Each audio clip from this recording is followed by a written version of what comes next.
Bon vendredi matin, on est le 1er avril aujourd'hui. Non, je ne vous ferai pas un poisson d'avril.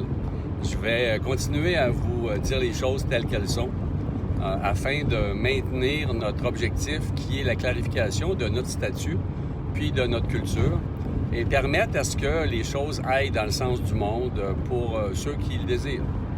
Donc, aujourd'hui, je vais parler de notre culture distincte. Parce que c'est beau de revendiquer un statut distinct, dire que la culture canadienne-française et canadienne-française d'ascendance autochtone, elle est distincte du reste des cultures au Québec puis au Canada. Puis que cette culture-là est historique, puis qu'elle nécessite un devoir de mémoire, puis aussi une promotion, puis des célébrations.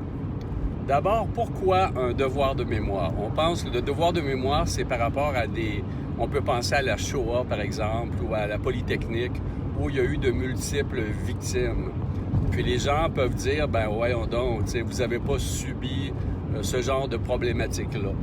Ben, historiquement, c'est faux. D'abord, les coureurs des bois, les Canadiens français d'ascendance autochtone, qui ont participé au développement puis à la découverte de territoires, qui ont développé des axes de commerce avec les Premières Nations à l'époque. Donc, ces coureurs des bois-là, ces Canadiens et ces Canadiennes françaises-là, ont subi de nombreuses pertes à cette époque-là. Puis, lorsqu'on lit les récits historiques, malheureusement, la très grande majorité des Canadiens français et Canadiennes françaises étaient illettrés à ce moment-là. Puis l'histoire nous est rapportée par certains coureurs des bois qui étaient plus souvent européens, qui n'étaient pas encore des Canadiens français.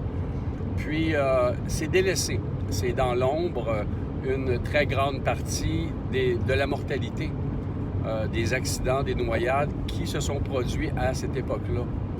Donc il y a des squelettes à la grandeur du territoire qui sont inconnus, puis qui n'ont pas eu de sépulture, qui ont été laissés là parce qu'on ne pouvait pas les amener avec nous autres. On était déjà surchargés, puis c'était impossible de les ramener chez eux.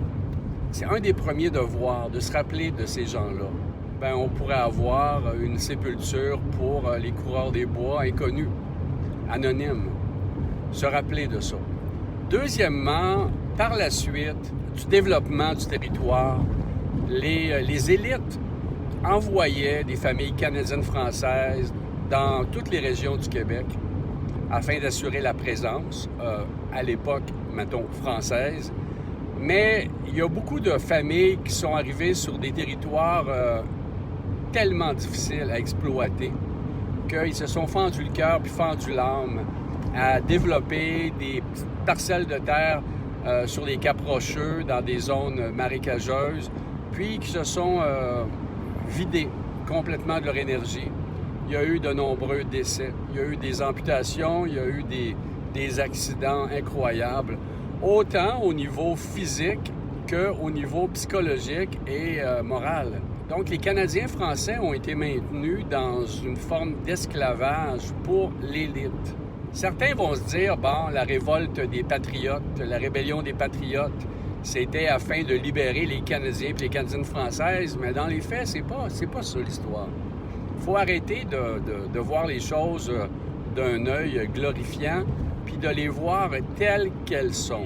La rébellion était menée par des gens qui faisaient partie de l'élite, puis leur but avoué, et on peut le lire, on peut maintenant le savoir, c'était lors de la séparation du Haut-Canada avec le Bas-Canada, c'était de s'assurer d'avoir des leviers afin d'obtenir plus pour eux-mêmes. Lors des négociations, si tu pouvais avoir de ton côté une rébellion qui est forte, une population qui est incontrôlable, puis que tu pouvais dire, nous, on va s'en occuper, mais on a besoin de ça, ça et ça, ça mettait quand même du poids dans ta balance. Et c'était l'élite montréalaise, entre autres, un peu de Québec, qui était aux commandes de ça. Puis la chair à canon, c'était des Canadiens puis des Canadiennes françaises qui ont été exécutés, qui ont été poursuivis un traitement malheureux pour ces individus-là puis ces familles-là.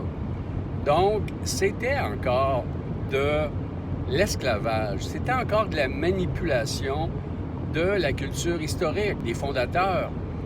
Puis cette manipulation-là a continué très longtemps. Parce qu'on peut lire, vous devriez lire, si vous vous intéressez à qu'est-ce que c'est votre culture distincte, canadienne-française au Québec, puis en quoi vous êtes différent du reste de la population du Canada, ben le livre exceptionnel de Pierre Vallière, Nègre blanc d'Amérique.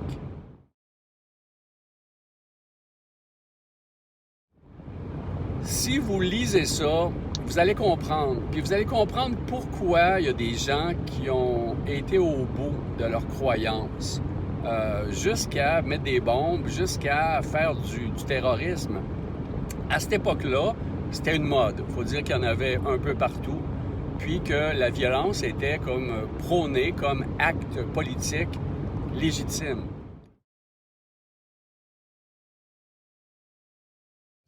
Heureusement, cette attitude-là s'est transformée avec le temps. Puis la violence n'est pas acceptable, ni poser des bombes, ni tuer des innocents. Par contre, le gouvernement du Canada a manipulé les informations, entre autres en brûlant des granges en campagne, puis en agissant de manière à mettre le poids de l'infamie sur le mouvement de libération du Québec à l'époque. Mais clairement, ce n'est pas acceptable d'agir avec violence et d'agir de cette manière-là.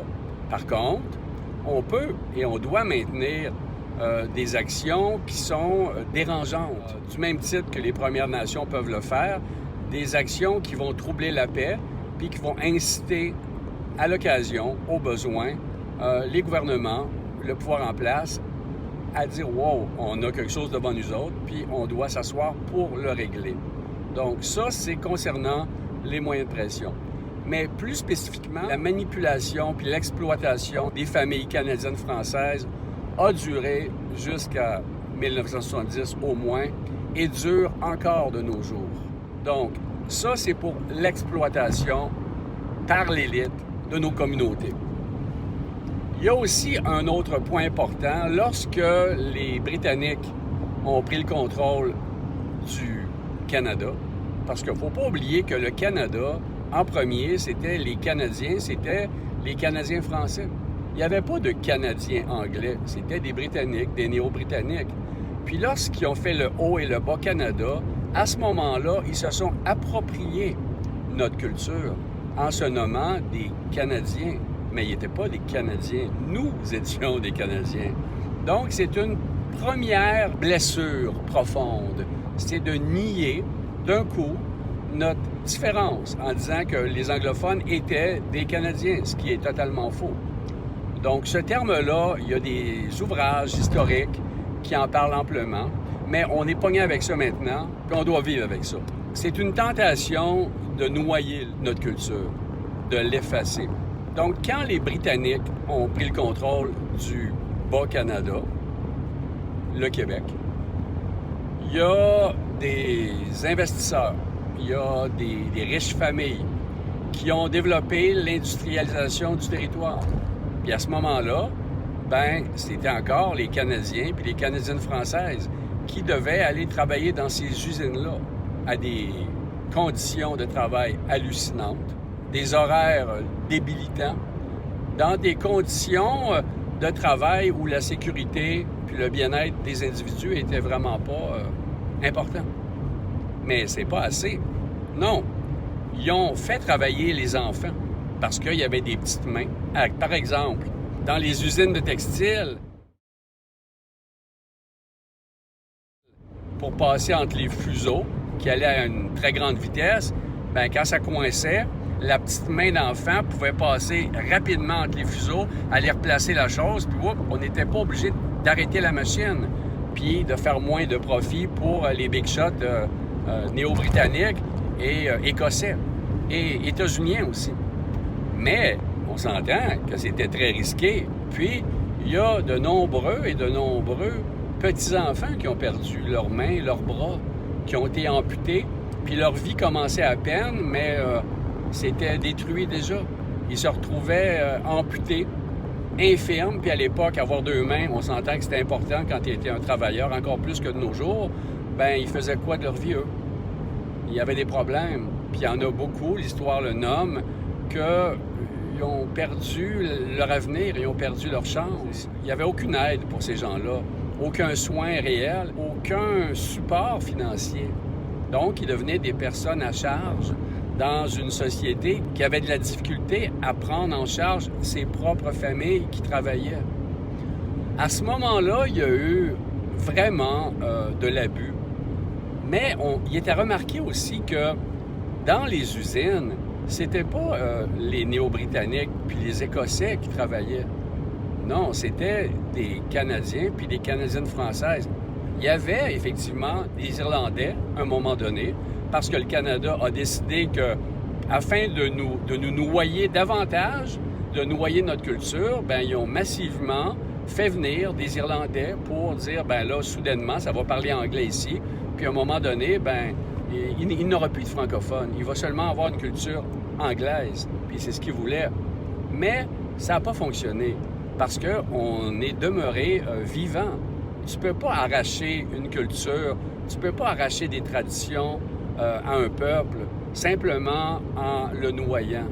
Il y a toujours des gens, il y a toujours des personnes qui vont être compatibles, qui vont passer à travers le filet pour continuer à être qui ils sont, puis à promouvoir leur propre culture. Ce sont des conditions, et il y en a amplement d'autres, qui exigent un devoir de mémoire pour la culture canadienne-française du Québec et canadienne-française d'ascendance autochtone du Québec. Outre ça, qu'est-ce que c'est notre culture maintenant? Bien, notre culture, c'est que aller à la grandeur du Canada, puis demander aux gens qu'est-ce qu'ils ont de différent les Canadiens français, on va dire les Québécois francophones de souche, les vieilles familles, les gens qui se sont développés ici depuis des centaines d'années. Bien, ils vont être capables de vous le dire clairement. Si vous leur dites simplement, est-ce que vous pensez que ces gens-là sont différents, ils vont forcément vous dire oui. Parce que notre manière de concevoir le monde, notre manière d'être solidaire, notre manière de promouvoir la communauté et la discussion et le consensus, bien, ça fait partie de quelque chose qui est typique de notre culture. À ce point-là, ça ressemble aussi à l'héritage qu'on a reçu des Premières Nations, qui faisaient les cercles de parole puis qui demandaient à chacun de s'exprimer. Donc, ce sont des caractéristiques qui sont propres à notre culture. Puis de nos jours, bien évidemment, on est dans une société individualiste, puis on peut fortement se rendre compte que les plus jeunes sont totalement absorbés par ça.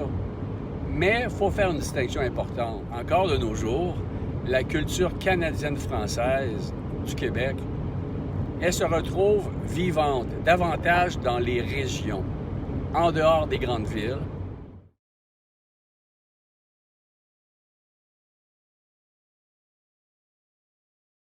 Donc, dans cette partie du territoire, la culture canadienne-française est davantage vivante et davantage liée à ses origines. Puis on ne peut pas dire simplement « Ah, ça n'existe pas dans les grandes villes, donc ça n'existe pas nulle part. » Non. On voit le traitement dont les élites de nos jours affligent les régions. Entre autres, manque de services, manque de fonds, manque de vision. On a plus tendance à vouloir fermer les régions, à leur retirer des services, puis à empêcher leur développement, parce que c'est plus payant pour les gouvernements puis les élites de simplement donner des vastes territoires à des grosses compagnies, de ne pas être obligé de s'en occuper, puis que les grosses compagnies, ce soit eux qui déterminent finalement les conditions d'exploitation, puis qui mettent l'argent dans leur poche. Par exemple, l'eau. Il y a des gens qui demandent de savoir combien d'eau est puisée dans nos veines d'eau de source au Québec. Puis le gouvernement est réticent à ça. C'est comme sous le couvert du secret commercial. Puis non, le Québec est la province au Canada qui retire le moins de bénéfices pour l'exploitation de son eau par des grosses multinationales, souvent encore états-uniennes. Donc, c'est pas normal qu'on fasse 10, 20, 30 fois moins d'argent sur nos ressources. On est fortement colonisé, autant pour le bois que pour l'ensemble des autres ressources, comme j'en ai amplement discuté. Il y aurait beaucoup de choses à discuter à ce niveau-là de l'exploitation qui fait qu'on est encore des colonisés puis qu'on est encore dominés. Puis ça, les gens le voient pas tant que ça. Parce que Coca-Cola vienne voler notre eau, ça leur fait rien. Parce qu'eux autres, ils ont de l'eau. Ils pensent qu'ils ont de l'eau. Ils vivent dans les villes, ils ont une eau recyclée avec des produits, du chlore, puis un ensemble de produits chimiques, afin qu'elle soit consommable. Mais au Québec, c'est notre richesse. Pourquoi on n'aurait pas de l'eau de source dans un deuxième robinet, partout, disponible sur le territoire, puis qu'on ait de l'eau qui est vraiment de très bonne qualité? C'est notre richesse.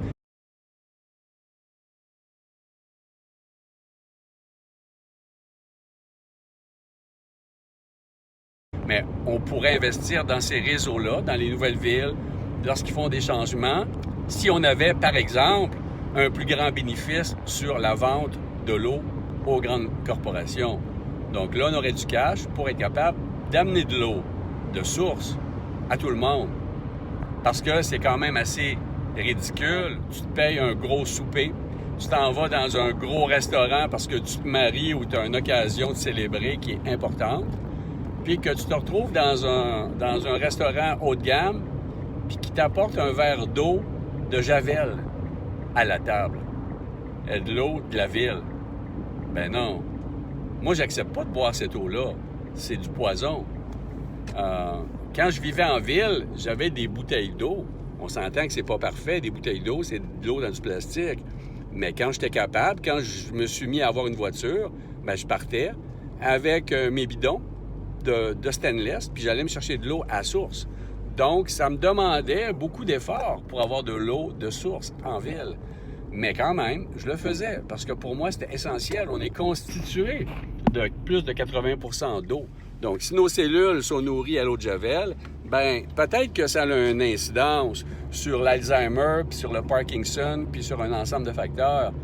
Ben, si vous ne trouvez pas ça important, l'eau, ben on est loin de notre culture d'origine. Parce qu'à l'époque, on ne buvait pas de l'eau n'importe où. On était conscient que si on ne buvait pas de la bonne eau, ben on était malade. Ça, c'est au niveau de l'eau et de nos ressources naturelles. Autre point sur notre culture distincte. Par exemple, la chasse et la pêche. Les gens qui vivent en région, forcément, sont plus proches de ça. Sont plus proches d'aller à la pêche puis d'aller à la chasse. Puis, il y a même des gens qui sont très passionnés, qui vont devenir des formateurs pour le maniement des armes à feu, qui vont développer des organisations qui sont très vivantes au Québec. Puis ce sont parmi les gens qui sont le plus prêts à aller manifester pour leurs droits. Pourquoi? Ah, parce qu'ils ont des armes à feu? Non. Simplement parce que c'est une activité qui est fondamentale, puis qui est ancrée dans le territoire, puis dans notre histoire. Donc, si vous êtes intéressé par renouveler votre culture, ben un des accès, c'est aller à la chasse, puis c'est d'aller à la pêche. Puis aller à la chasse, ça ne veut pas dire d'aller tuer des animaux. Ça veut pouvoir dire aussi d'aller accompagner lors de la chasse. Vous pouvez être un observateur, vous pouvez aller photographier, faire de la chasse photographique. Vous pouvez aussi décider que, oui, je vais aller tuer un animal, je vais le faire d'une manière respectueuse, puis quand l'animal va être mort, je vais le faire une cérémonie, je vais offrir du tabac, ou peu importe ce que je vais faire pour remercier la nature. Puis je vais le faire d'une manière respectueuse. Puis je ne vais pas mettre le panache sur le devant de mon char en me promenant comme un trophée, parce que ça, c'est décadent. Puis les gens qui le font, ben c'est discutable. Parce que c'est la domination, c'est un acte qui est quelque part disgracieux. Si tu vas tuer un chevreuil, ben traite-le comme il faut, parce que c'est un être vivant.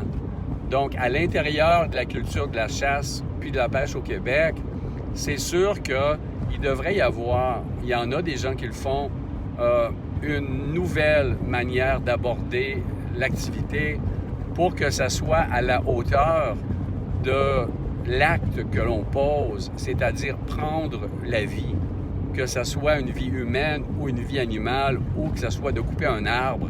Il y a des manières de procéder. Ces manières-là doivent absolument être mises en place puis respectées. Donc ça, c'est un des points.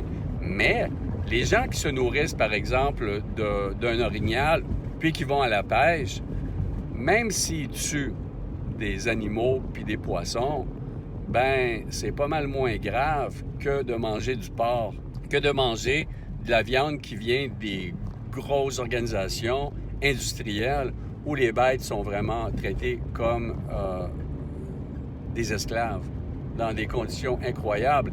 Par exemple, les vaches laitières au Québec, 80% de ces bêtes-là sont maintenues dans des enclos enchaînés avec un carcan autour du cou.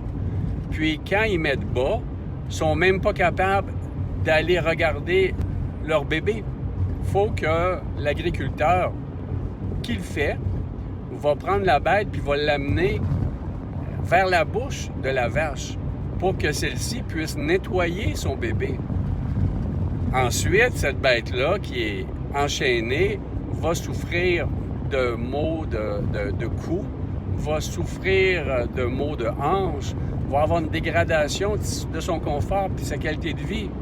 Bien, si vous ne considérez pas que c'est important le confort d'une vache, bien, on n'est pas sur la même planète parce que c'est pas acceptable. Les gens dans plusieurs pays, de plus en plus, et même au Québec, ça commence à ouvrir, bien, ils vont mettre les vaches dans le package. C'est sûr qu'ils vont avoir une perte de production peut-être de 20 %. Mais moi, ça ne me dérange pas de payer du lait 20 % plus cher pour que la vache soit bien traitée, puis que quand je vais me promener en campagne, que je me sens bien, que je me sens pas mal de ça. Donc, quand vous allez à la chasse, puis vous abattez un orignal, des chevreuils, peu importe ce que vous faites, que vous allez à la pêche, puis que vous le faites d'une manière saine, bien, vous respectez davantage notre rapport, le rapport qui est digne au vivant.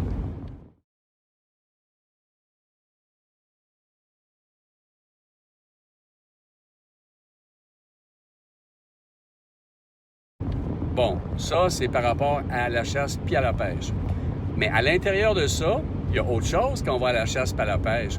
On apprend à utiliser une arme à feu, on apprend à utiliser un canot, une embarcation, on fait du portage, on se met en forme, puis on reste enraciné au territoire. Parce que les gens voyagent énormément sur la planète de nos jours, mais ils embarquent dans une boîte puis ils débarquent à l'autre bout. Puis qu'est-ce qu'ils ont vécu du territoire? Rien.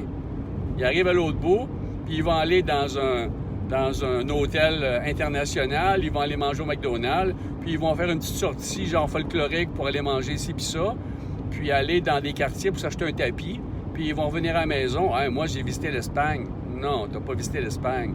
Tu as été te promener dans une boîte, puis tu es revenu dans ta boîte.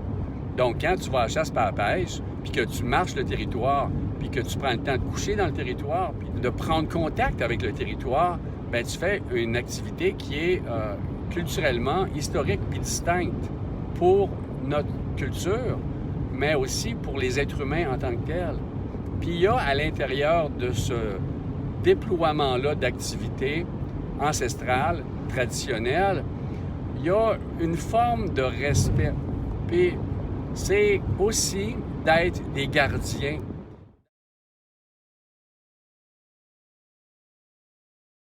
D'être des consciences qui demeurent éveillées de l'impact de l'exploitation industrielle et complètement débile par des grosses multinationales de notre territoire.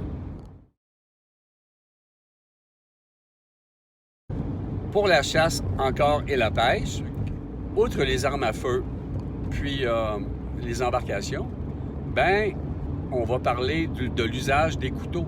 du couteau de poche. Petit cul, moi, j'ai tout le temps eu un couteau de poche. Mon père m'a donné un poignard à 12 ans. Son père lui en avait donné un. Puis tous mes ancêtres ont eu un couteau de poche, puis ils ont eu un poignard vers 10-12 ans. Puis moi, j'ai tout le temps un couteau de poche sur moi. C'est tellement important, puis j'ai tellement vu que c'était délaissé qu'à un moment donné, j'ai développé une armurerie d'armes blanches il y a une quinzaine d'années. Puis j'ai développé ça afin de fournir des lames de qualité, puis afin de développer cette connaissance pour moi. Personnellement, ça m'a amené à faire du lancer du couteau, lancer de la hache. J'ai été plus loin, j'ai repris l'activité de tir à l'arc, un arc traditionnel. Puis un ensemble d'activités qui m'ont permis d'aller dehors encore, d'avoir des raisons d'aller dehors, puis de développer une compétence qui est assez surprenante avec le temps. Donc, pour chacun et chacune, ça permet de rester planté les pieds dans le territoire, l'âme, l'esprit, le cœur, les émotions grandées à bonne place. Ce sont simplement quelques aspects de notre culture distincte, outre le fait qu'on parle le canadien, puis qu'on ne parle pas le français de France, de Radio-Canada. Puis même à Radio-Canada, quand ils écoutent, ils ont de la misère des fois parce qu'ils en passent du canadien en masse. Dernière petite chose que je voulais dire à propos de notre culture distincte, c'est que historiquement, dans les faits, on est à la base du développement, du déploiement de la culture européenne, de la civilisation européenne sur le territoire, les Canadiens puis les Canadiennes françaises. Puis ça, personne d'autre que nous l'a fait. Donc, ça mérite qu'on s'en souvienne. Ça mérite qu'on en fasse la promotion. Ça mérite que le reste du territoire vienne supporter les régions, puis que les gens des régions qui viennent en campagne, qui se rapprochent des gens du territoire. Parce que les gens qui vivent en région ont choisi de vivre loin des services parfois, parce que pour eux, d'avoir de l'espace, d'avoir un horizon, d'être en rapport direct avec un territoire qui peut les nourrir par des marches ou par des activités, d'avoir une eau qui est de bonne qualité, un ensemble de conditions qui leur permet d'être plus sains puis d'être plus paisibles.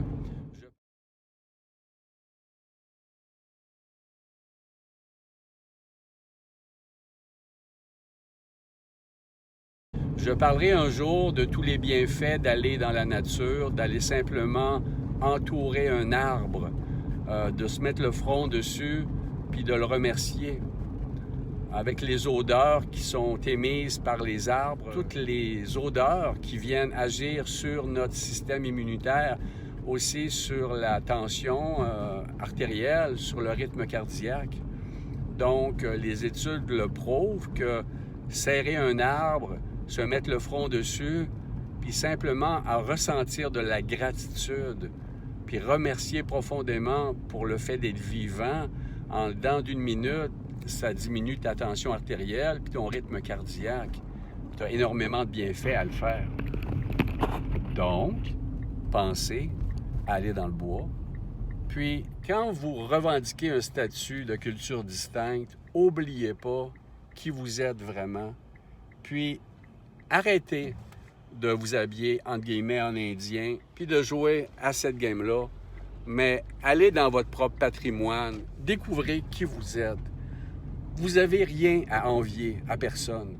Vous devriez être fier de ce que vous êtes, puis vous devriez aussi chercher à le nourrir, puis à le développer.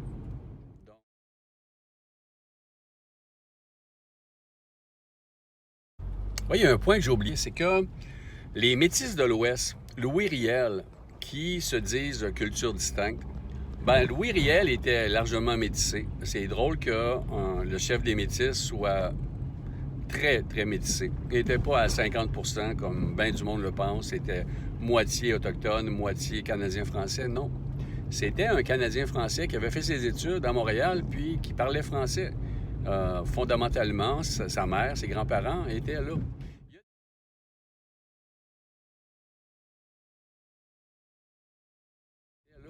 Il y a des gens de nos jours, parce que les anglophones ont repris la balle au bon en disant que la culture est anglophone, que c'était, dans le fond, ce qu'ils disent pas, puis ils veulent pas, c'est que ce sont les orangistes qui étaient contre Louis Riel, puis qu'au final, ben, ils ont gagné parce que Louis Riel a été pendu, puis que leur intérêt a été de l'avant, puis qu'il y a eu une ségrégation envers les Canadiens, puis les Canadiennes françaises, puis les Canadiens, puis les Canadiennes françaises métissées du Manitoba.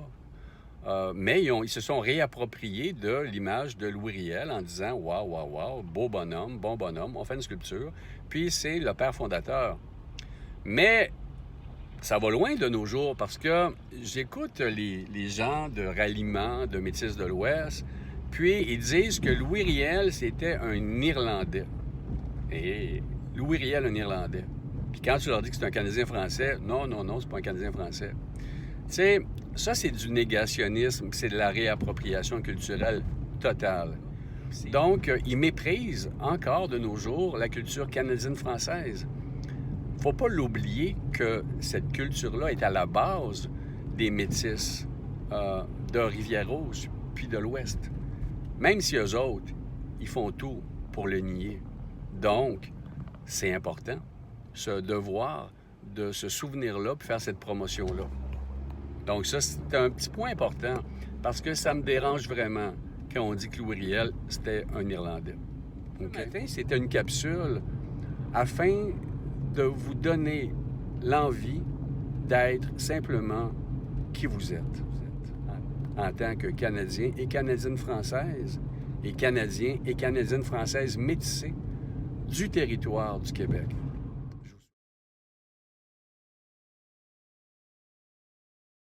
Je vous souhaite un excellent printemps. Le soleil s'en vient. Il fait déjà pas mal plus chaud. On n'est plus obligé d'avoir de cromone dans le cou. C'est bon. Allez dehors. Rappelez-vous qui vous êtes et que la devise « Je me souviens » finisse par devenir « Je me souviens et j'agis en conséquence ». Salut.